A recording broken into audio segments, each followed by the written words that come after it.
તારક ચિહ્ન અરે ભાઈસા સંબંધ નહીં, હું તમારી કવિતા માટે ખજાનો લાવી છું. આવું નસીબ તો રાજકુમારીઓ લઈને જ જન્મે છે. કાંતાદેવીએ પોતાની હંમેશની આદત મુજબ વાતની શરૂઆત કરી. તેમની આંખો કોઈ માહેર ઝવેરીની જેમ મારી માતાના ચહેરા પર આશા અને આતુરતાના ભાવો જોઈ રહી હતી. અમારું 2 ઓરડાનું નાનકડું ઘર આજે કંઈક વધારે જ સંકડો અને ઉદાસ લાગતું હતું. પપ્પાએ માળા પર ફરતી પોતાની આંગળીઓ રોકી અને સપાટ અવાજે તેમની તરફ જોયું. કાંતાબહેન, તમે અમારા હાલ જાણો છો? અમે સીધા સાદા માણસો છીએ. અમને ખજાનાની તલાશ નથી. બસ દીકરી માટે સારા અને ભલા માણસો મળી જાય એટલું જ બસ છે. તો ભાઈ ભલા જ માણસો છે. છોકરો બહુ સારો છે. કાંતાદેવીએ પાનની ગિલોરી મોંમાં મૂકતાં કહ્યું, જુઓ, હું એવું નથી કહેતી કે તેઓ બહુ ધાર્મિક છે, પણ દિલના ખરાબ નથી. હા, ભગવાને પૈસો એટલો આપ્યો છે કે તેમનો નળ પણ ખોલો તો કદાચ પાણીની જગ્યાએ દોલત વહી રહી હોય. બંગલો નહીં, આખો મહેલ છે શાહી ખાનદાનનો. ગાડીઓ એવી કે શહેરનો કમિશનર પણ ઈર્ષાભરી નજરે જુએ. અને કારોબાર એવો કે દેશના ખૂણે ખૂણામાં ફેલાયેલો છે. તમારી કવિતા તેમના ઘરે નહીં, પણ પોતાના નસીબના મહેલમાં પગ મૂકશે. માની આંખોમાં એક પળ માટે એવી ચમક આવી જાણે કે રણમાં ભટકેલા મુસાફરને ક્યાંક પાણી દેખાઈ ગયું હોય. હું જે દરવાજાની તિરાડમાંથી આ બધું જોઈ અને સાંભળી રહી હતી, મારું દિલ પણ જોરથી ધબકી ઉઠ્યું. શું મારી પ્રાર્થના કબૂલ થવાની હતી? છોકરામાં કોઈ ખામી છે કે શું? પપ્પાએ શંકાભરી નજરે પૂછ્યું. તેઓ જાણતા હતા કે જ્યારે સોદો આટલો સારો લાગે તો ક્યાંક ને ક્યાંક કોઈ ખામી જરૂર હોય છે. કાંતાદેવી એક ક્ષણ માટે રોકાઈ અને ઊંડો શ્વાસ લેતા ધમકાવતા અંદાજમાં બોલી, જુઓ, ખામી તો ન કહી શકાય ભાઈસા, પણ હા, થોડો માનસિક દર્દી છે. એવું લાગ્યું જાણે રૂમમાં કોઈએ બોમ્બ ફેંક્યો હોય. માના ચહેરાની ચમક ગાયબ થઈ ગઈ અને પપ્પાનો ચહેરો ગુસ્સાથી લાલ થવા લાગ્યો. આ શું મજાક છે? પપ્પાનો અવાજ ઊંચો થઈ ગયો. મારી દીકરી કોઈ નકામી ચીજ નથી જેને તું એક પાગલના ગળે બાંધીને તારું ખિસ્સું ગરમ કરવા માંગે છે. જા અહીંથી. અરે, ગુસ્સો તો જુઓ. કાંતા માસીએ ઢીઠાઈથી હસતાં કહ્યું. મેં પાગલ તો નથી કહ્યું. અહીં દર્દીનો મતલબ છે કે તે થોડો સીધો છે, ભોળો છે, દુનિયાની ચાલાકીઓથી દૂર. અરે, આજના જમાનામાં આવો સીધો પતિ મળવો પણ ભગવાનના આશીર્વાદ છે. જે કહીશે માનશે. જ્યાં બેસાડી દઈશ ત્યાં બેસી જશે. કવિતા ભણેલી ગણેલી છે, તે તેને સંભાળી લેશે. અને વિચારો તો ખરી, જ્યારે પતિ મુઠ્ઠીમાં હશે તો કરોડોની જાગીર કોની થશે? તમારી દીકરીની. તમારી દીકરી રાજ કરશે, રાજ. આ છેલ્લી વાત, મનમાં બૂઝાઈ ગયેલું એ તીર હતું જે સીધું મારી માતાના દિલમાં લાગ્યું. તે પોતાની બીમારી અને ઘરની ગરીબી સામે લડતા લડતા થાકી ગઈ હતી. પપ્પાને દિવસભરની મહેનત પછી પણ રાત્રે ચૂલો સળગશે કે નહીં તેની ચિંતા તેમને અંદરથી કોતરી રહી હતી. કાંતા માસીના ગયા પછી ઘરમાં એક તોફાન ઊભું થઈ ગયું. દીદી, તમે આ લગ્ન બિલકુલ નહીં કરો. સૌથી નાની બહેન પૂજાએ રડતાં રડતાં મને કહ્યું અને મારો હાથ પકડી લીધો. લોકો શું કહેશે કે પૈસા માટે એક પાગલ સાથે લગ્ન કરાવી દીધા? લોકો? મેં ઠંડો શ્વાસ લઈને કહ્યું, કોણ લોકો? એ જ લોકો જે દરેક સંબંધ પર અમારા ઘરની તૂટેલી દિવાલો અને મારા દહેજના ખાલી સંદૂક જોઈને મોં બગાડીને ચાલ્યા જાય છે. એ જ લોકો જેમણે પપ્પાની ઝૂકેલી કમર અને મમ્મીનો પીળો ચહેરો ક્યારેય નથી જોયો. શું હું એ લોકોની પરવા કરું? મને ગયા અઠવાડિયાનો એ નજારો યાદ આવી ગયો જ્યારે એક અમીર ઘરની સ્ત્રી સંબંધ લઈને આવી હતી અને તેણે અમારા પીવાના પાણીનો ગ્લાસ એ કહીને પાછો આપી દીધો હતો કે ખબર નહીં કેવું પાણી છે, મારા દીકરાનો ગળો ખરાબ ન થઈ જાય. તે દિવસે હું અંદરથી તૂટી ગઈ હતી. પણ દીદી, સુકૂન પૈસાથી ખરીદી શકાતું નથી. વચ્ચેની બહેન અન્નુએ સમજાવવાની કોશિશ કરી. તો શું ગરીબીમાં મળે છે સુકૂન? મેં કહ્યું. જ્યારે મમ્મી દર્દથી કણસે છે અને અમે તેમના માટે દવા નથી લાવી શકતા, તો શું ત્યારે મળે છે સુકૂન? જ્યારે પપ્પા મજૂરી ન મળવા પર ખાલી હાથે ઘરે પાછા ફરે છે, તો શું ત્યારે સુકૂન મળે છે? હું મારી ખુશીની કુરબાની આપીને તમારા બધાની જિંદગીઓ ખરીદી રહી છું. આ એક સોદો છે, પ્રેમ નથી, અને આ સોદો મને મંજૂર છે. તે જ વખતે પપ્પા રૂમમાં દાખલ થયા. તેમના હાથમાં ડૉક્ટરની એક પરચી હતી અને ચહેરા પર એક એવી હાર લખાયેલી હતી જે મેં પહેલાં ક્યારેય નહોતી જોઈ. ડૉક્ટર કહે છે કે મમ્મીની સારવાર જલ્દીથી જલ્દી શરૂ કરાવવી પડશે. એક ઇન્જેક્શન હજારો રૂપિયાનું છે. તેમનો અવાજ ભારે થઈ ગયો. ક્યાંથી લાવું હું એટલા પૈસા? તે ત્યાં જ જમીન પર બેસી ગયા. એક મજબૂત માણસનું આ રીતે તૂટી જવું કોઈ કયામતથી ઓછું નહોતું. નિર્ણય થઈ ચૂક્યો હતો. આ ફક્ત મારી જિંદગીનો સવાલ નહોતો, આ મારી માતાની જિંદગીનો સવાલ હતો. મેં પપ્પા પાસે જઈને તેમનો હાથ પકડી લીધો. પપ્પા, મને આ સંબંધ મંજૂર છે. પપ્પાએ આંખો ઊંચી કરીને મારી તરફ જોયું. તેમની આંખોમાં દર્દ, લાચારી અને એક દીકરીને કુરબાન કરી દેવાનું ન વર્ણવી શકાય તેવું દુઃખ હતું. બેટી, તેમના મોંમાંથી ફક્ત એટલું જ નીકળ્યું. તમારી દીકરી એટલી કમજોર નથી. મેં હસવાનો પ્રયાસ કર્યો. હું બધું સંભાળી લઈશ. તમે બસ મમ્મીની ચિંતા કરો. તે રાત્રે અમારા ઘરમાં કોઈ સૂઈ શક્યું નહીં. આંસુ અને ડુસકા વચ્ચે મારી જિંદગીનો સૌથી મોટો સોદો નક્કી કરી દેવાયો હતો. હું સ્વર્ગમાં જઈ રહી હતી કે મેં નરકનું ટિકિટ ખરીદી લીધું હતું, તેનો ફેંસલો તો હવે સમય જ કરશે. જે દિવસે મારી વિદાય હતી, મને લેવા માટે જે ગાડી આવી તે એટલી શાનદાર અને લાંબી હતી કે અમારી આખી ગલી તેમાં સમાઈ જાય. હું જ્યારે તે ઠંડી, સુકૂન ભરેલી ગાડીમાં બેઠી, તો મને મારા ઘરનો અવાજ, મારી બહેનોનું હાસ્ય અને મમ્મીની હાલરડીઓ બહુ યાદ આવી. મેં મારા આંસુઓને મારી અંદર ઉતારી લીધા. હવે રડવું મના હતું. બંગલો કોઈ સપનાના મહેલ જેવો હતો. ઊંચા દરવાજા, આરસનો ફ્લોર અને છત પર લટકેલા ઝુમ્મર સિતારાઓની જેમ ચમકી રહ્યા હતા. પણ તે બધી ચમક દમકમાં એક અજીબ શી ઠંડક અને સન્નાટો હતો. મારા સ્વાગત માટે મારી સાસુ મેનકા અને બે નણંદો સોનિયા અને ટીના એ રીતે ઊભી હતી જાણે તે કોઈ મહેમાનની નહીં, પણ એક નવા ખરીદેલા ફર્નિચરની રાહ જોઈ રહી હોય. તો આ છે એ નવો નમૂનો જે મમ્મીએ ભાઈ માટે પસંદ કર્યો છે. મોટી નણંદ સોનિયાએ એક ચક્કર લગાવતા મને જોયું, જાણે હું કોઈ મ્યુઝિયમની વસ્તુ હોઉં. આના કપડાં તો બહુ જ અજીબ અને સસ્તા લાગે છે. એને અંદર લઈ આવો. મેનકાજીએ કોઈ નોકરાણીને હુકમ આપતા હોય તેવા અવાજમાં કહ્યું. અને સાંભળ, છોકરી, તે મારી પાસે આવી. તેમની આંખોમાં કોઈ નરમાશ નહોતી. આ ઘરમાં શ્વાસ લેવાના પણ નિયમ છે. પહેલો નિયમ, જીભ બંધ રાખવી. બીજો નિયમ, જે કહેવામાં આવે એ ચૂપચાપ કરવું. અને ત્રીજો અને સૌથી જરૂરી નિયમ, અમારી સોસાયટીમાં અમને શર્મિંદા ન કરવા. સમજી ગઈ? આ સ્વાગત નહીં, એક સાથે વો રહી ન ગ હતી. મારું દિલ ડૂબવા લાગ્યું. હું જે મહેલના સપના જોઈ રહી હતી, તે તો એક સુંદર જેલખાનું નીકળ્યું. મને જે રૂમમાં લાવવામાં આવી, તે મારા આખા ઘરથી બહુ મોટો હતો. દરેક વસ્તુ કિંમતી હતી, પણ બેજાન અને ઠંડી. પલંગ પર નમન બેઠો હતો. તેણે મને જોઈને એક લાંબી અને ખાલી સ્મિત આપી. તમે આવી ગયા? તેણે ખુશીથી કહ્યું. બધા કહેતા હતા કે તમે આવી ગયા છો. તમારું નામ શું છે? કવિતા. મેં ધીમેથી કહ્યું. કવિતા. તેણે શબ્દને દોહરાવતા વિચારતા કહ્યું, સારું છે. તમારું નામ શું છે? મેં ચોંકીને એકવાર ફરી મારું નામ દોહરાવ્યું. કવિતા. તેણે ફરી થોડું વધારે ઊંડાણથી વિચારતા કહ્યું, હા, હા, કવિતા, બહુ સારું નામ છે. તેણે કહ્યું અને પછી પોતાના રમકડાથી રમવા લાગ્યો. મારું માથું ચકરાઈ ગયું. આ માણસ તો પોતાનો સવાલ જ ભૂલી જાય છે. મારી આખી જિંદગી એ ખાલી દિમાગવાળા માણસ સાથે જ વીતવાની હતી. અચાનક તે રમત છોડીને મારી તરફ ફર્યો. તેની આંખોમાં એક સેકન્ડ માટે એક અજીબ શી ઊંડી ચમક આવી જે તેના ખાલી ચહેરા સાથે બિલકુલ મેળ ખાતી નહોતી. અહીં બધા જૂઠું બોલે છે, તેણે લગભગ ફૂસફૂસાવતા કહ્યું. આ પહેલાં કે હું તેની વાતનો મતલબ સમજી શકું, તે ફરી ખડખડાટ હસી પડ્યો અને પોતાની ગાડી ચલાવવા લાગ્યો. જુઓ, મારી ગાડી કેટલી તેજ ચાલે છે. મારા શરીરમાં ડરની એક લહેર દોડી ગઈ. આ શું હતું? મારો વહેમ હતો કે પછી એક પળનું સત્ય? અનુવાદ ચાલુ. આખી વાર્તાનો અનુવાદ એક જ લાઇનમાં નીચે મુજબ છે. અરે ભાઈસા, સંબંધ નહીં, હું તમારી કવિતા માટે ખજાનો લાવી છું. આવું નસીબ તો રાજકુમારીઓ લઈને જન્મે છે. કાંતા દેવીએ પોતાની હંમેશની આદત મુજબ વાત શરૂ કરી.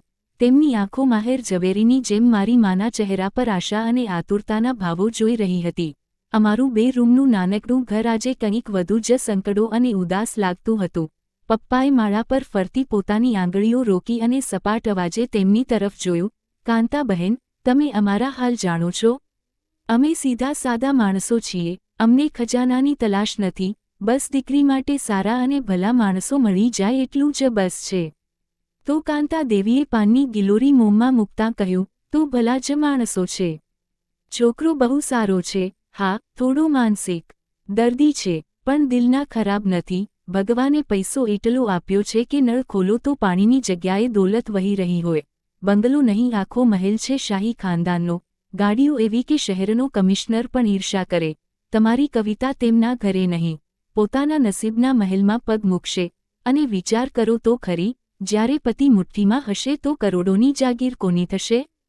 તમારી દીકરીની. આ છેલ્લી વાત મારી માના દિલમાં તીરની જેમ લાગી, જે પોતાની બીમારી અને ગરીબીથી થાકી ગઈ હતી.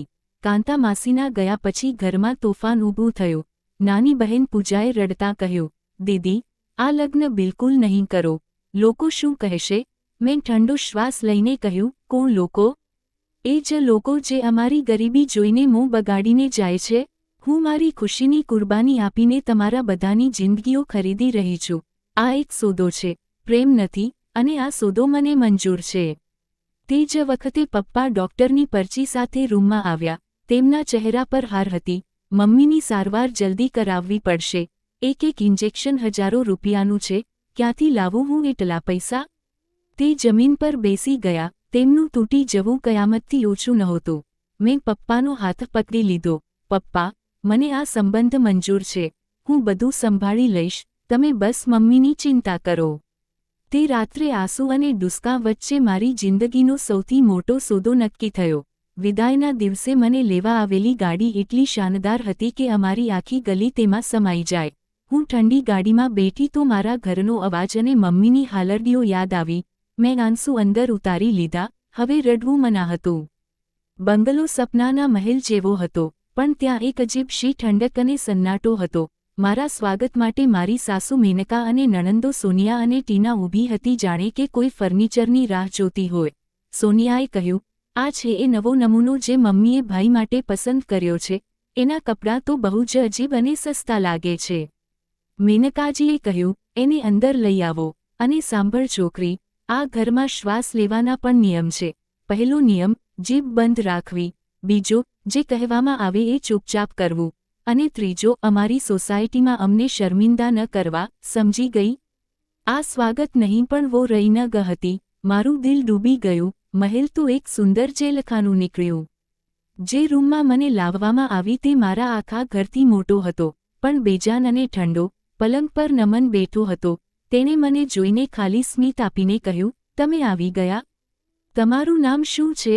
મેં કવિતા કહ્યું તો તેણે 2 વાર પૂછ્યું અને પછી પોતાના રમકડાથી રમવા લાગ્યો. મારું માથું ચકરાઈ ગયું. આ માણસ તો પોતાનો સવાલ જ ભૂલી જાય છે. અચાનક તે મારી તરફ ફર્યો. તેની આંખોમાં એક સેકન્ડ માટે એક અજીબ શી ઊંડી ચમક આવી. અહીં બધા જૂઠું બોલે છે, તેણે લગભગ ફૂસફૂસાવતાં કહ્યું, પણ તરત જ ફરી ખડખડાટ હસી પડ્યો. સવારે હું જલ્દી ઉઠી, પૂજાપાઠ કરીને આરતી ફરવા લાગી કે લોનમાંથી તે જ મ્યુઝિકનો અવાજ આવવા લાગ્યો. તે અશ્લીલ ગીતો હતા જે જાણી જોઈને એટલા ઊંચા અવાજે વગાડ્યા હતા કે મારા કાનના પડદા ફાટી જાય. જ્યારે હું બહાર નીકળી તો સોનિયા અને ટીના કોફી પીતી હસી રહી હતી. સોનિયાએ નાટકીય અંદાજમાં કહ્યું, ઓ માય ગોડ, ટીના, જુઓ, ઘરની નવી ધાર્મિક વહુ, એમણે પોતાની પંડિતાઈ શરૂ કરી દીધી છે. મેં મજબૂત અવાજે કહ્યું, ભગવાનની પૂજા કરવી કોઈ પંડિતાઈનું કામ નથી. તરત જ મેનકાજી કિચનમાંથી બહાર આવી. તેમની આંખોમાં નફરત હતી. અમારા ઘરમાં ખુશી પાર્ટીઓથી, ગાના બજાનાથી અને હાઈ ક્લાસ જિંદગીથી આવે છે. આ રોવું ધોવું અને ભગવાનનું નામ લેવું એ બધું તમારા ઘરના રિવાજ હશે. અહીં આ બધું નથી ચાલતું. તે મારી પાસે આવી અને મારા પગ પાસે એક ગંદો કપડો ફેંકી દીધો. આ લો, તમારું પહેલું કામ, જઈને સ્ટોરરૂમ સાફ કરો. આ ઘરમાં તમારી અસલી જગ્યા ત્યાં જ છે. તેમનો હુકમ અને તેમનો અંદાજ બતાવવા માટે પૂરતો હતો કે હું વહુ બનીને નહીં પણ એક બેજુબાન, બેઇજ્જત અને ગુલામ બનીને આ ઘરમાં આવી હતી. મારો ઇમ્તિહાન હવે શરૂ થયો હતો. નાસ્તાના ટેબલ પર પણ ટોણા ટમણા ચાલુ હતા. સોનિયા અને ટીના મારી દરેક હરકત પર એવા તાણા મારતી જાણે હું કોઈ સર્કસનું જાનવર હોઉં. નમન મારી પાસે આવ્યો અને ખામોશીથી મારી પ્લેટમાં એક બિસ્કિટ મૂકીને હસતો ચાલ્યો ગયો. તેની આ નાની અદા મારા જખમો પર મલમનું કામ કરતી હતી. બપોરે મેનકાજીએ મને તેમના રૂમમાં બોલાવી. તેમનો અવાજ હંમેશાની જેમ ઠંડો અને ઘમંડથી ભરેલો હતો. આજે સાંજે મારી કેટલીક સહેલીઓ આવી રહી છે. કિટી પાર્ટી છે. હું નથી ઈચ્છતી કે મારી પાર્ટીમાં કોઈ ડ્રામા થાય. તું કિચનમાં રહીશ અને જ્યારે બોલાવવામાં આવે ત્યારે ફક્ત ચાની ટ્રોલી લઈને આવજે. અને હા, આ કફન જેવા કપડાં પહેરીને બહાર ન આવતી. અલમારીમાં એકથી એક મોંઘા અને ડિઝાઇનર સૂટ પડ્યા છે. તેમાંથી કોઈ પણ પહેરી લેજે. હું મારી સહેલીઓ સામે કોઈ તમાશો નથી કરાવવા માંગતી કે અમે અમારા કરોડપતિ દીકરા માટે કોઈ ગામમાંથી ભિખારણ ઉઠાવી લાવ્યા છીએ. તેમનો દરેક શબ્દ તીરની જેમ મારા દિલમાં ખૂંપી રહ્યો હતો. હું ચૂપચાપ રૂમમાંથી બહાર આવી. મેં પપ્પાનો ચહેરો યાદ કર્યો. સબ્ર અને શુક્રનો દામન ક્યારેય ન છોડજે બેટા. મેં નિર્ણય કર્યો હતો કે હું તેમની કોઈ વાતનું ખોટું નહીં લગાડું, પણ મારી ઓળખ અને મારા ઉસૂલો પર ક્યારેય પણ સમજૂતી નહીં કરું. સાંજે મહેમાનો આવવા લાગ્યા. ઘરમાં પરફ્યુમ અને ખડખડાટ હાસ્ય ગુંજવા લાગ્યું. મેં પોતાનો એ જ સાદો ડ્રેસ પહેર્યો અને કિચનના કામમાં મશગુલ થઈ ગઈ. થોડીવાર પછી મને અવાજ દેવાયો. હું ચા અને નાસ્તાની ટ્રોલી લઈને લોન્જ તરફ વધી. અંદર દાખલ થતાં જ બધાની વાતચીત બંધ થઈ ગઈ. વચ્ચે બેઠેલી સ્ત્રીઓ જે મોંઘા કપડાં અને ઝવેરાતથી લદાયેલી હતી, મને એ રીતે જોવા લાગી જાણે હું કોઈ બીજી દુનિયામાંથી આવી હોઉં. મેં નજર ઝુકાવીને ટ્રોલીને ટેબલ પાસે કરી અને કપ કાઢવા લાગી. એક સ્ત્રીએ પૂછ્યું, આ કોણ છે? નવી નોકરાણી રાખી છે કે શું? આ વાત પર સોનિયા અને ટીનાનું દબાયેલું હાસ્ય ચારે તરફ ગુંજવા લાગ્યું. મેનકાએ દાંત પીસતા હસીને જવાબ આપ્યો, આ નોકરાણી નથી, આ તો નમનની પત્ની છે. કવિતા નામ છે. થોડી રીતિ રિવાજ પસંદ કરવાવાળી છે. બીજી એક સ્ત્રીએ ટોણો માર્યો, સારું, રીતિ રિવાજ પસંદ કરવાવાળી છે કે પછી પછાત દકિયાનુસી કિસ્મની છે? અરે ભાઈ, આ જમાનામાં પણ આવા કપડાં? અમે તો વિચાર્યું હતું કે તમારા ઘરે વહુ આવશે તો તે ફેશનમાં તમને બધાને પણ પાછળ છોડી દેશે, પણ આ તો તમે લોકોએ ઘરમાં જોગણ બેસાડી દીધી છે. સોનિયાએ મજાક કરતા આંખ દબાવીને કહ્યું, અમે તો તેને મજાકમાં પંડિતાઈન કહીએ છીએ. તેના આવવાથી અમારા ઘરમાં મંદિર જ બનતું જાય છે. આ સાંભળીને ચારે તરફ ખડખડાટ હાસ્ય ગુંજવા લાગ્યો. હું મારું કામ પૂરું કરીને ખામોશીથી પાછી વળવા લાગી. મારું દિલ ચાહતું હતું કે જમીન ફાટી જાય અને હું તેમાં સમાઈ જાઉં. આ ફક્ત મારી બેઇજ્જતી નહોતી. આ મારા પપ્પાની પરવરિશ, મારી માના ઉસૂલો અને મારા ધર્મની પણ બેઇજ્જતી હતી. હું કિચનમાં આવીને ધ્રુસકે રડવા લાગી. મેં પૈસા માટે આ બધું અપનાવ્યું હતું, પણ ઇજ્જત ગુમાવવાના બદલે શું આ સોદો બહુ મોંઘો નહોતો? અચાનક મને મારા ખભા પર એક અહેસાસ થયો. મેં ચોંકીને જોયું તો નમન ઊભો હતો. તેના ચહેરા પર પરેશાની સ્પષ્ટ દેખાતી હતી. તમે કેમ રડી રહ્યા છો? તેણે માસૂમિયતથી પૂછ્યું. મને નવાઈ લાગી કે તેને કેવી રીતે ખબર પડી કે હું તેમની વાતો સાંભળીને રડી રહી છું. મેં વાત બદલવાની કોશિશ કરી. તેઓ બધા બહુ શોર મચાવે છે. તેણે અજીબ અવાજમાં કહ્યું, તેઓ હંમેશા જ શોર મચાવે છે. તમે તેમની વાતો ન સાંભળશો. આ પહેલાં કે હું તેની આવી વાતો પર વધુ કંઈ કહેતી કે વિચારતી, તે પાછો પોતાના બચકાના અંદાજમાં આવ્યો અને હસીને બોલ્યો, ચાલો, આપણે છુપાછુપી રમીએ, તમે ચોર બનો. હું તેને બસ જોતી રહી ગઈ. આ શખ્સ એક છલિયા જેવો લાગતો હતો. એક જ પળમાં તે સામાન્ય બાળક જેવો લાગતો અને બીજી જ પળમાં તેના મોંમાંથી એવી વાતો નીકળતી જે તેની હાલત સાથે મેળ ખાતી નહોતી. મહેમાનોના ગયા પછી ઘરમાં કયામત તૂટી. મેનકાજી, સોનિયા અને ટીના ત્રણેય મારા પર ચડી પડ્યા. મેનકાએ ગુસ્સે થઈને હાથ ઉઠાવ્યો, તું આજે અમને આખી સોસાયટીમાં બેઇજ્જત કરાવી દીધી. તારા આ હુલિયા જેવા કપડાના કારણે આ બધું થયું છે. મેં તને કહ્યું હતું ને કે આ અમારા સ્ટેટસના લાયક નથી. મેં હિંમત કરીને કહ્યું, મારા કપડાં મારા માટે કોઈ બેઇજ્જતી નહીં પણ ગર્વની વાત છે. મેં કોઈની સાથે કોઈ બદતમીજી નથી કરી. મેનકાએ ગુસ્સે થઈને હાથ ઉઠાવ્યો, સારું, જીભ ચલાવે છે? જો છોકરી, કાં તો આ ઘરમાં અમારી રીતે રહે, અથવા પછી આ ઘર હવે તારા માટે નથી. કાલ સુધીમાં ફેંસલો કરી લે કે તારે આ ઘસાયેલા પીટાયેલા કપડાં અને દકિયાસી સોચ જોઈએ કે પછી આ મહેલ. આ એક અલ્ટિમેટમ હતું. મારા પગ નીચેથી જમીન નીકળી ગઈ. હું ક્યાં જાઉં? મારી પાસે આ મહેલ સિવાય બીજું કોઈ ઠેકાણું નહોતું. આગલી સવારનો સૂરજ મારા માટે કોઈ આશા નહીં પણ એક ફેંસલો લઈને આવ્યો હતો. હું આખી રાત ભગવાન સામે બેસીને રડતી રહી. હું નાસ્તો બનાવવા કિચનમાં ગઈ તો ઘરમાં એક અજીબ શી હલચલ હતી. આજે મારો દિયર રણજીત 2 મહિના પછી વિદેશી બિઝનેસ ટૂરથી પાછો આવી રહ્યો હતો. તે આ ઘરનો અને કારોબારનો અસલી વારસદાર ગણાતો હતો. સવારે 10 વાગ્યે એક ચમકતી કાળી મર્સિડીઝ આવી અને તેમાંથી રણજીત નીકળ્યો. તે કોઈ ફિલ્મનો હીરો હોય તેવો લાગતો હતો. જ્યારે તેની નજર મારા પર પડી, જે માથે દુપટ્ટો નાખીને ખૂણામાં ઊભી હતી, તો તેની આંખોમાં નફરતની લહેર દોડી ગઈ. તેણે ધીમેથી માને પૂછ્યું, આ કોણ છે? મેનકાએ નફરત ભરેલા અવાજમાં મારી ઓળખ કરાવી. આ તારી ભાભી છે, કવિતા. દિયર જોરથી હસ્યો. ભાભી? સાચે જ મમ્મી, તમને ભૈયા માટે આ જ નાયાબ મળ્યું હતું? ઘરમાં કામવાળીની કમી લાગે છે વધારે મહેસૂસ થઈ રહી હતી. તેની આ વાત પર સોનિયા અને ટીના ખડખડાટ હસી પડ્યા. મેં લોહીનો ઘૂંટ પીધો અને ખામોશીથી કિચનમાં પાછી આવી. રણજીતનું વર્તન તેની મા અને બહેનોથી પણ 2 હાથ આગળ હતું. મને અંદાજ આવી ગયો કે મારા માટે હવે મુશ્કેલીઓનો એક નવો દોર શરૂ થઈ ગયો છે. આખો દિવસ રણજીત ઘરમાં જ રહેતો. તે પોતાના લેપટોપ પર કામ કરતો, ફોન પર ચીસો પાડીને કોઈને હિદાયતો આપતો રહેતો અને પોતાની મા અને બહેનો પર હુકમ ચલાવતો. નમન તેના સામે બિલકુલ ભીની બિલાડી જેવો બની રહેતો. બપોરે રણજીત સોફા પર બેઠો કોઈની સાથે ફોન પર ગુસ્સામાં વાત કરી રહ્યો હતો. મેં પાણીનો ગ્લાસ લઈને તેના પાસે ગઈ. તેની વાત સાંભળીને ત્યાં જ રોકાઈ ગઈ. તે કયા પ્રકારનો કારોબાર કરતો હતો? તેણે ફોન બંધ કર્યો અને ટેબલ પર રાખેલું પેપર પેડ ઊંચકીને ગાલીચા પર ફેંકી દીધું. નમન જે પાસે જ ફ્લોર પર બેઠો પોતાની રંગીન પેન્સિલોથી ચિત્ર બનાવી રહ્યો હતો, આ હરખથી ડરીને ઉછળી પડ્યો. તેની પેન્સિલ રણજીતના જોડા પાસે પહોંચી ગઈ. તને દેખાતું નથી પાગલ ક્યાંયનો? રણજીતે તેના પર દહાડ્યું. મારો મૂડ પહેલાં જ બહુ ખરાબ છે, હવે તે આ ગંદકી ફેલાવી દીધી. ઉઠાવા બધું. નમન ડરીને દિવાલ પાસે ચોંટી ગયો. તેની આંખોમાં આંસુ હતા. હું આગળ વધીને પેન્સિલ ઉઠાવવા જવાની હતી કે એક અજીબ વાત થઈ. નમન જે ડરેલો દેખાતો હતો, પોતાની જગ્યાએથી ઉઠ્યો અને ડરતા ડરતા પેન્સિલ તરફ વધ્યો. અને જેવો તે ઝૂક્યો, તેણે અજીબ અને શાતીર અંદાજમાં પોતાના પગથી ગાલીચાને ઝટકો આપ્યો. આ હરકત એટલી મામૂલી અને તેજ હતી કે કોઈએ ધ્યાન ન આપ્યું.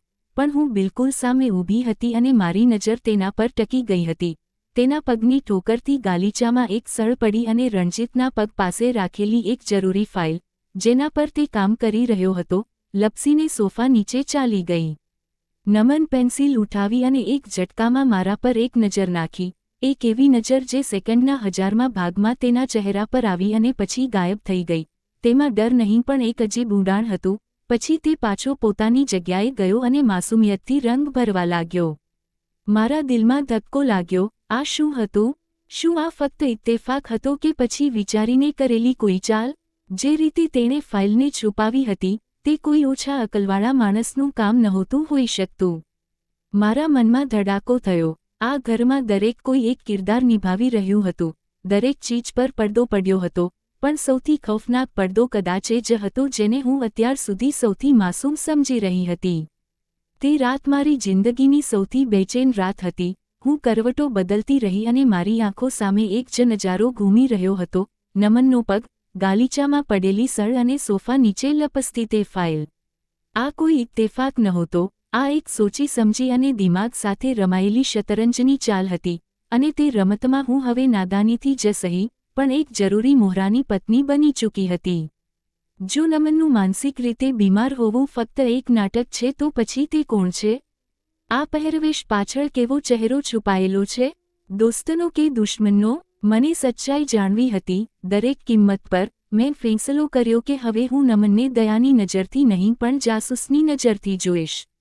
આગલી સવારે ઘરમાં એક અજીબ તોફાન ઊભું થયું હતું. રણજીત શેરની જેમ પોતાના પિંજરામાં ટહેલી રહ્યો હતો. તે ફાઇલ તેના માટે જીવન મરણનો સવાલ બની ચૂકી હતી. તે ઘરના દરેક નોકરને જાનવરોની જેમ પૂછપરછ કરી રહ્યો હતો. મને પણ અંદાજ આવી ગયો કે જરૂર આ ફાઇલમાં કંઈક એવું રાજ હતું જે આખા ખાનદાનની બુનિયાદ હલાવી શકે તેમ હતું. મેં નમનને જોયો. તે મોટા જ સુકૂનથી ખૂણામાં બેઠો રંગીન બ્લોક્સ જોડી રહ્યો હતો. જાણે તેને આ પૂરા હંગામાથી કોઈ મતલબ જ ન હોય. પણ મેં ધ્યાન આપ્યું કે જ્યારે રણજીત ચીસો પાડતો ત્યારે તેના હાથ એક પળ માટે રોકાઈ જતા અને તેની નજર બ્લોક્સ પર ટકી જતી. પણ તેના કાન પૂરી રીતે રણજીતની વાતો પર જ લાગેલા રહેતા હતા. મેં તેને અજમાવવાનો ફેંસલો કર્યો. મેં એક હિન્દી અખબાર ઊંચક્યો અને તેના પાસે બેસી ગઈ. અને મેં જાણી જોઈને ખબરોને ઊંચા અવાજમાં વાંચવાનું શરૂ કર્યું. સ્ટોક માર્કેટમાં બહુ મોટી મંદી આવી છે. મલિક ગ્રુપની કિંમત ઘટી ગઈ. પછી મેં માસૂમિયતથી તેને પૂછ્યું, નમન, આ મંદી શું હોય છે? તેણે ધીમેથી નજર ઊંચકીને અખબારને જોયો. અખબારમાં ખબરની સાથે એક રીંછની તસવીર પણ બની હતી જે બિયર માર્કેટને દર્શાવી રહી હતી. તેણે તસવીર પર આંગળી રાખી અને બાળકો જેવી મુસ્કાન આપી. કવિતા, જો કેટલો મોટો રીંછ છે. પછી તેણે મારી આંખોમાં જોયું અને કહ્યું, રીંછને જ્યારે ભૂખ લાગે છે ને તો તે બધું ખાઈ જાય છે, બધું ખતમ કરી દે છે. આ એક બાળક જેવો જવાબ હતો, પણ સ્ટોક માર્કેટની મંદીની સૌથી બહેતરીન અને ખૌફનાક વ્યાખ્યા પણ હતી. તેણે એક જ વાતમાં બધું સમજાવી દીધું હતું. મારા આખા શરીરમાં ખૌફની એક ઠંડી લહેર દોડી પડી. મારો શક યકીનમાં બદલાઈ ચૂક્યો હતો. તે ના ફક્ત ડ્રામા કરી રહ્યો હતો પણ બહુ હોશિયાર પણ હતો. તે જ સાંજે જ્યારે હું કિચનથી મારા રૂમ તરફ જઈ રહી હતી, રણજીતે મને કોરિડોરમાં રોકી લીધી. તેની આંખો નશાથી લાલ હતી અને તેના ચહેરા પર ગુસ્સો હતો. મેં તને બધું જોતા મહેસૂસ કરી છે.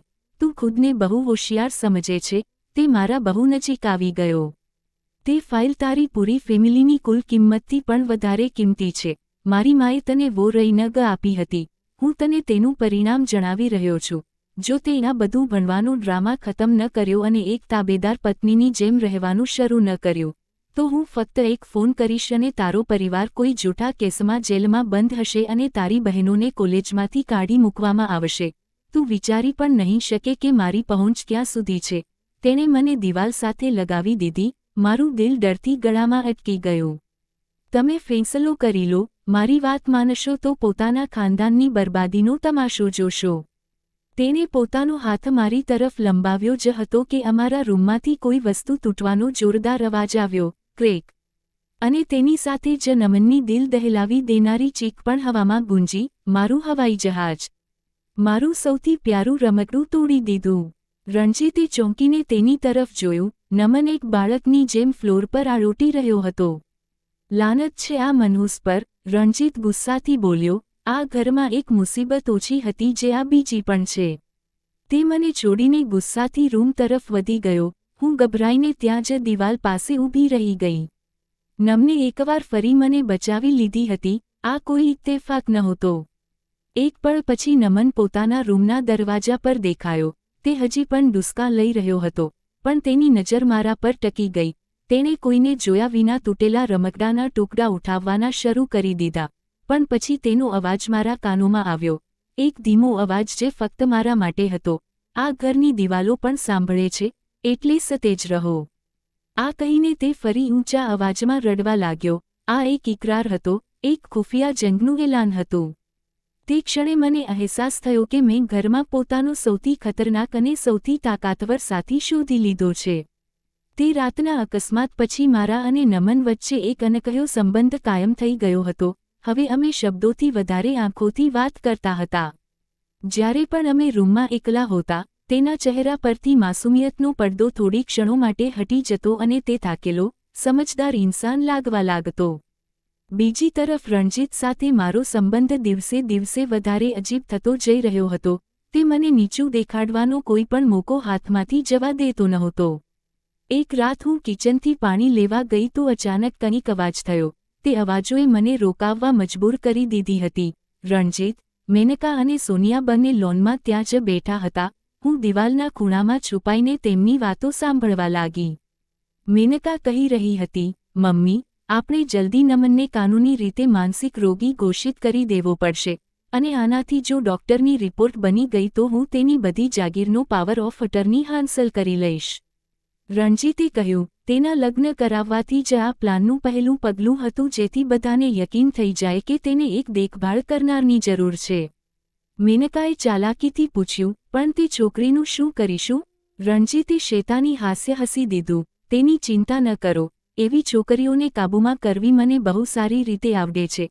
એકવાર જાગીર અમારા નામે થઈ જાય તો પછી તો તેને એવો ધક્કો આપીશું કે તે સીધી તેના બાપના ઝૂંપડામાં જઈને પડશે. સોનિયાએ કહ્યું, અને જો તેણે મોં ખોલ્યું તો? રણજીતનો અવાજ એટલો ખૌફનાક હતો તો તેનું મોં હંમેશા માટે બંધ કરી દઈશું. મારા પગ નીચેથી જમીન નીકળી ગઈ. આ લોકો ફક્ત દોલતના ભૂખ્યા નહોતા, આ કાતિલ પણ હતા. નમનની જિંદગી અને તેની દરેક ચીજને હડપી લેવા માંગતા હતા અને હું તેમના રસ્તાની અડચણ હતી. હું ધ્રુજતા પગલે મારા રૂમ તરફ ભાગી. મારું દિલ ડરના માર્યા છાતીમાં હથોડાની જેમ વાગી રહ્યું હતું. રૂમમાં જઈને મેં નમનને જોયો. તે ગાઢ ઊંઘમાં સૂઈ રહ્યો હતો. તેના ચહેરા પર એ જ બાળકો જેવી માસૂમિયત હતી. હું તેના પાસે બેસીને ધ્રુસકે ધ્રુસકે રડી પડી. મને તે ઇન્સાન પર દયા આવી જેના પોતાના જ તેની જાન અને માલના દુશ્મન બની ચૂક્યા હતા. આગલા 2 દિવસ બહુ જ વધારે તણાવમાં વીત્યા. હું હર વખત ડરેલી અને સન્ન રહેતી. રણજીતની ધમકીઓ અને તેનો પ્લાન મારા મન પર છવાયેલો હતો. હું નમનથી આ બધા વિશે વાત કરવા માંગતી હતી. તેને જણાવવા માંગતી હતી કે હું બધું જાણતી હતી, પણ મને મોકો જ નહોતો મળી રહ્યો. પછી શનિવારની સાંજે રણજીતે એલાન કર્યું કે તેના દોસ્તો ઘરે આવી રહ્યા છે. એક નાની પાર્ટી છે. તેણે લોન્જમાં ઊભા રહીને કહ્યું અને પછી મારી તરફ ફરીને આદેશ આપ્યો, તમે અમારા મહેમાનો સામે કોઈ તમાશો ઊભો ન કરતા, બસ ચૂપચાપ તમારું કામ કરજો. મારા દિલમાં ખતરાની ઘંટડીઓ વાગવા લાગી. રાત્રે 8 વાગ્યે મહેમાન આવવા લાગ્યા. 2-3 ચમકતી ગાડીઓમાંથી રણજીત જેવા 6-7 યુવાનો ઉતર્યા. લોન્જ તે બધા છોકરાઓના ઠહાકા અને સિગરેટના ધુમાડાથી ભરાઈ ગયો હતો. હું કિચનમાં તેમના માટે ખાવા પીવાનો સામાન તૈયાર કરી રહી હતી. મારું દિલ ખૂબ ગભરાઈ રહ્યું હતું. મેનકાએ મને કહ્યું કે હું જ બધો સામાન તૈયાર કરીને ત્યાં લઈને જાઉં. મેં હિંમત કરીને કહ્યું, મમ્મીજી, હું દિયરના દોસ્તો સામે. તો તે ચીસો પાડી, તમારી બકવાસ બંધ કરો. જે કહ્યું છે તે કરો. કોઈ જરૂર નથી આટલી સીધી સાદી બનવાની.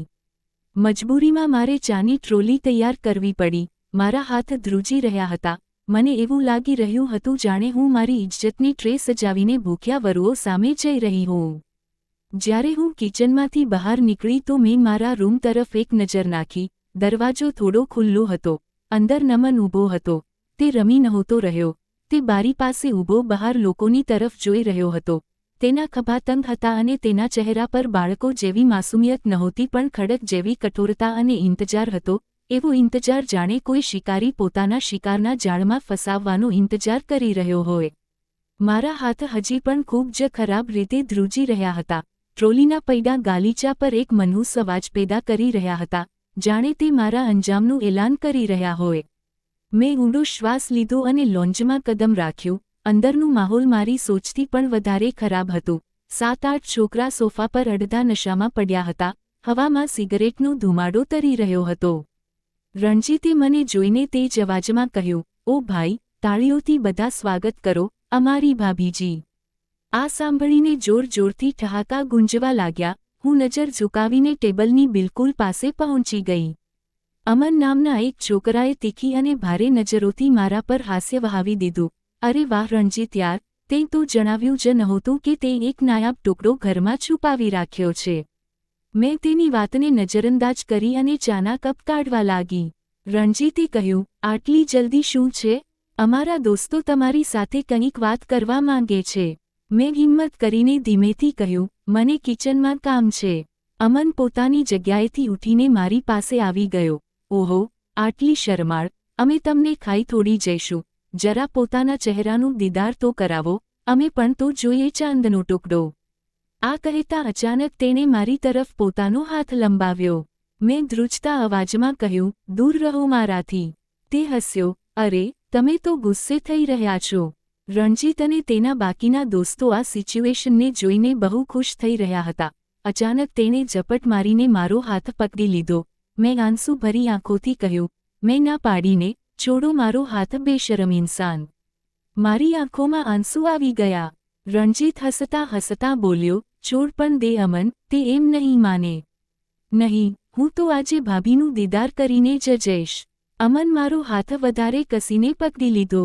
આ મારી બરદાસ્તની હદ હતી. મેં મારી પૂરી તાકાત જમા કરી અને તેના મોં પર એક જોરદાર થપ્પડ મારી દીધો. ચટાક નો અવાજ આવ્યો. રૂમમાં એક ક્ષણ માટે મૌત જેવો સન્નાટો છવાઈ ગયો. અમનનો ચહેરો ગુસ્સા અને હેરાનીથી લાલ થઈ ગયો. તારી એટલી હિંમત કેવી રીતે થઈ મને થપ્પડ મારવાની? 1-2 ટકાની છોકરી, તેણે મને થપ્પડ મારવા માટે. પોતાનો હાથ ઉઠાવ્યો જ હતો કે લોન્જના દરવાજાથી એક બરફ જેવી અને ફૌલાદી અવાજ ગુંજી, એને હાથ લગાવવાની કોશિશ પણ ન કરતો. બધાએ ચોંકીને દરવાજા તરફ જોયું. મેં આંસુ ભરી આંખોથી ત્યાં જોયું તો ત્યાં નમન ઊભો હતો, પણ આ એ નમન નહોતો જેને આ ઘર જાણતું હતું. તેના ખભા સીધા હતા, તેની આંખોમાં બાળકો જેવી માસુમિયતની જગ્યાએ એક દહેકતી આગ હતી અને તેના ચહેરા પર વર્ષોના સબ્ર અને ઇંતજારનો ભાવ હતો. તેનું માનસિક રોગીવાળું માસ્ક ઉતરી ચૂક્યું હતું. નમન, તું અહીં શું કરી રહ્યો છે? ચાલ જા પોતાના રૂમમાં રમ. રણજીત બોલ્યો અને હસવા લાગ્યો. નમને રણજીતને પૂરી રીતે નજરઅંદાજ કર્યો. તેની નજર ફક્ત અમન પર જ જામી હતી, જે હવે પણ મારો હાથ પકડેલો હતો. નમને એક શબ્દ ચાવીને કહ્યું. મેં કહ્યું, મારી પત્નીનો હાથ છોડ. તેના અવાજમાં એવી દહેશત હતી કે અમન તરત મારો હાથ છોડી દીધો જાણે તેને વીજળીનો ઝટકો લાગ્યો હોય. નમન ધીમે ધીમે રૂમની વચ્ચે આવ્યો. તેની ચાલમાં અજીબ શી પાક્કી ઠહેરાવ અને મજબૂતી હતી. તે સીધો રણજીતના સામે જઈને ઊભો રહ્યો. નમનનો અવાજ હજી પણ ધીમો પણ કોઈ દહાડથી વધારે ખૌફનાક હતો. તમે લોકોએ શું સમજ્યું હતું કે હું પાગલ છું? બેવકૂફ છું? તમારા દરેક જુલ્મ, દરેક સાજિશને સમજી નથી શકતો? આ તું શું કહી રહ્યો છે? તારી તબિયત તો ઠીક છે? રણજીતનો ચહેરો સફેદ પડી ચૂક્યો હતો.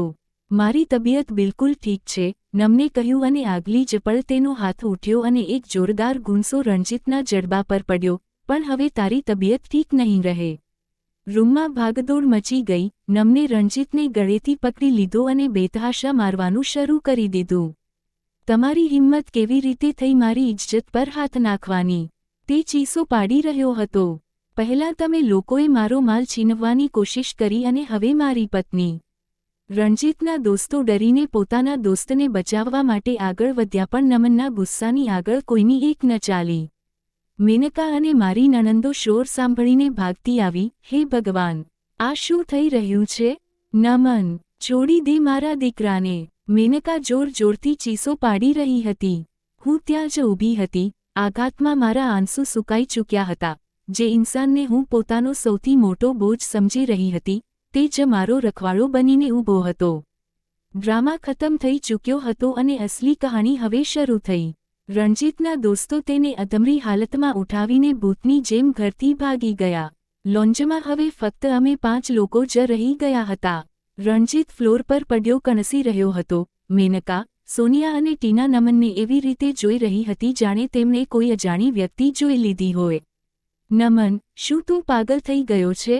મેનકા જોરથી ચીસો પાડીને બોલી. તે પોતાના ભાઈ પર હાથ ઉઠાવ્યો. ભાઈ? નમને ઝેરીલી મુસ્કાન સાથે કહ્યું. આ મારો ભાઈ નથી અને તમે મારી માં નથી. આ વાક્ય એક બોમ્બની જેમ પડ્યું.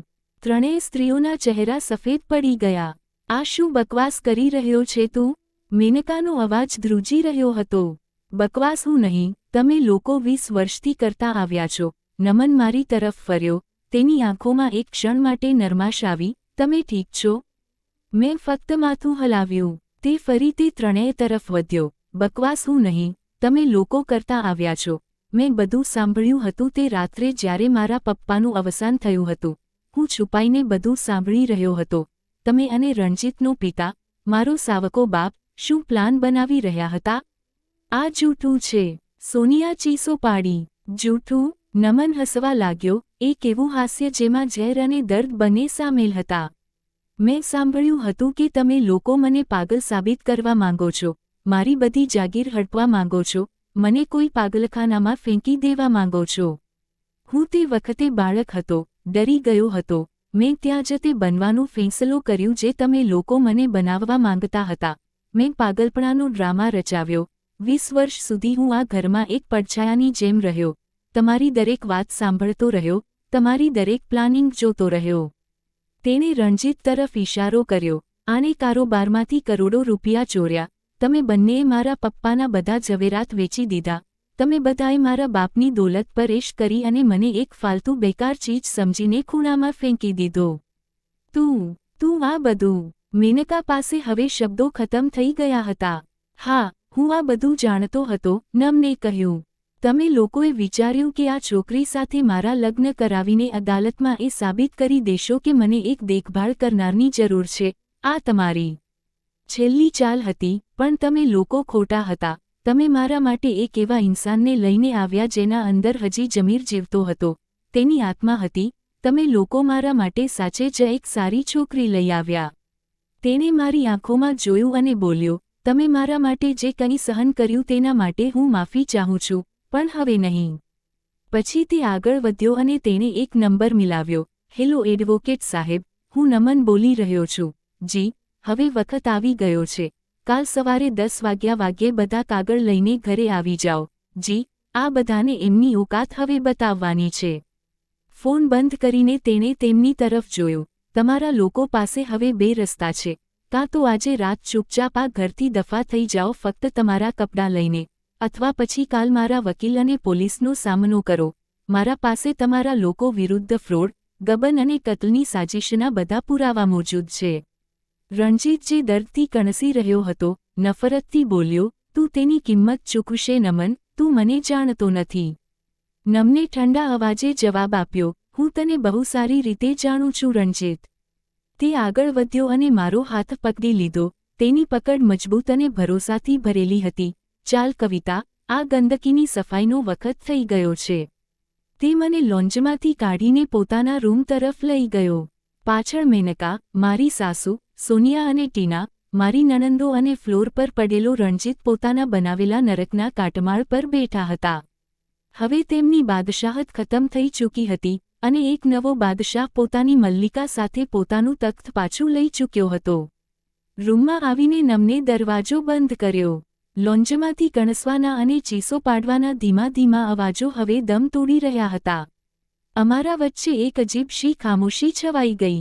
આ તે ખામોશી નહોતી જે પહેલાં અમારા વચ્ચે થતી હતી. આ એકબીજાને સમજવાની અને જાણવાની કોશિશ હતી.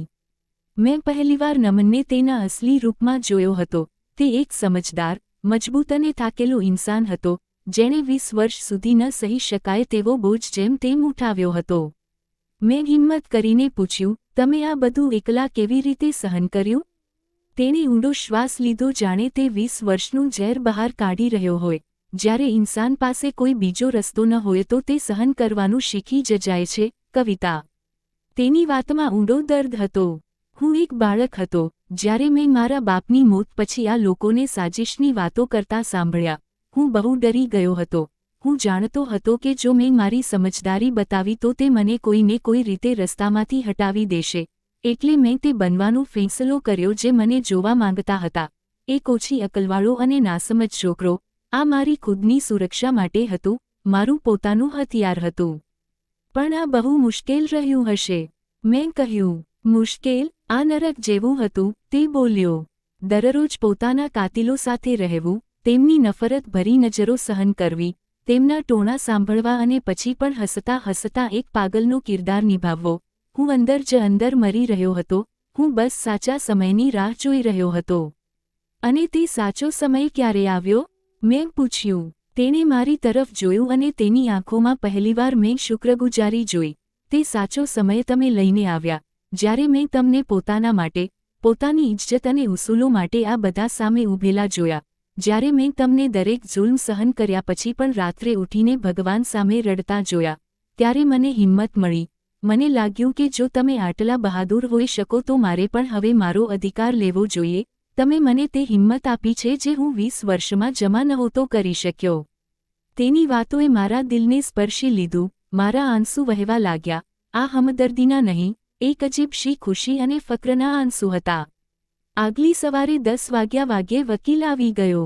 નમન પૂરી રીતે બદલાઈ ગયેલો ઇન્સાન હતો. તેણે શાનદાર કપડાં પહેર્યા હતા અને તેના ચહેરા પર એક માલિકનો રૂઆબ દેખાઈ રહ્યો હતો. રણજીત, સોનિયા અને ટીના લોન્જમાં સર ઝુકાવીને બેઠા હતા. વકીલે કાર્યવાહી શરૂ કરી. મેડમ મેનકાજી, એટલે કે નમનની માતા, તમે આ જાગીરના ફક્ત કેરટેકર હતા, માલિક નહીં. વસિયતમાં સાફ લખ્યું હતું કે નમન સાહેબના બાલિગ થવા પર અને માનસિક રીતે બિલકુલ સાચા સાબિત થયા પછી બધી જમીન જાયદાદ અને બેંક બેલેન્સ તેમના નામે થઈ જશે. અમારા પાસે ડોક્ટર્સની રિપોર્ટ્સ છે જે સાબિત કરે છે કે નમન સાહેબ બિલકુલ ઠીક છે. રણજીત ચીસો પાડ્યો, આ જૂઠું છે, આ રિપોર્ટ્સ જાલી છે. વકીલ હસ્યો, જાલી? તમે છેલ્લા વર્ષથી જે પૈસા કંપનીમાંથી કાઢી રહ્યા છો? મારા પાસે તમારા દરેક ફ્રોડ અને દરેક ગબનનો પુરાવો મોજૂદ છે. તમે ચાહો તો અમે આ મામલો અદાલતમાં લઈને જઈ શકીએ છીએ, જેનું પરિણામ ઓછામાં ઓછું 25 વર્ષની કેદ હશે. આ સાંભળીને તે બધાના ચહેરા પર હવાયો જ ઉડવા લાગી. મેનકાએ પહેલીવાર ધીમા અવાજમાં કહ્યું, નમન બેટા, એવું ન કર, અમે તારા પોતાના છીએ.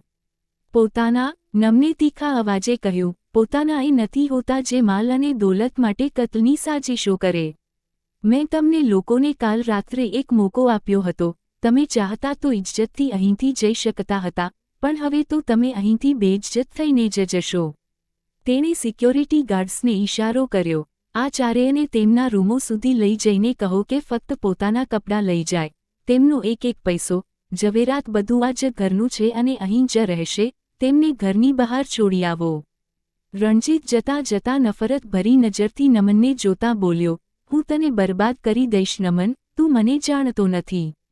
નમને શાંતિથી જવાબ આપ્યો, હું તને બહુ સારી રીતે જાણું છું રણજીત. તે આગળ વધ્યો અને મારો હાથ થામી લીધો.